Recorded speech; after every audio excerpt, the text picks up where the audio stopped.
আসসালামু আলাইকুম দেশবাসী। মানবতা ট্রাস্টের পক্ষ থেকে আমরা এখন অবস্থান করছি বাঁশখালীর মঙ্গলবাড়িতে, মঙ্গলাগাঁড়ার মঙ্গলবাড়িতে, যেটাকে বলে দক্ষিণ ইলশা। দক্ষিণ ইলশা না? এখানে একটা ফ্যামিলি, এই ফ্যামিলিটা একদম নিঃস্ব হয়ে গেছে। ফার্স্ট অফ অল এখানে খুবই দুঃখের বিষয় হচ্ছে এই মানুষটা প্রায় একরকম প্রতিবন্ধী। তিনার এই ছোট্ট ছেলেটা আছে, বাকিরা সবাই বড় বড় মেয়ে।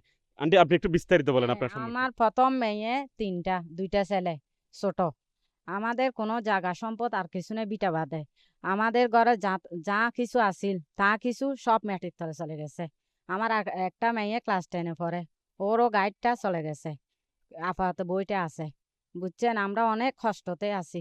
এখন আপাতত কোনো রকমে যা কিছু পাইছি তা কিছু খাইয়ে দিয়ে চলতেছি এক আমরা। কথা, মানে ঘরে যা ছিল একটুদের হ্যাঁ, সব শেষ। সব শেষ। আমাদের ঘরে যা ছিল তা শেষ, সব আচ্ছা শেষ আচ্ছা, হয়ে গেছে, মাটির তলে চলে গেছে। কোন রকম আমরা বাঁচে আছি। একদম আস-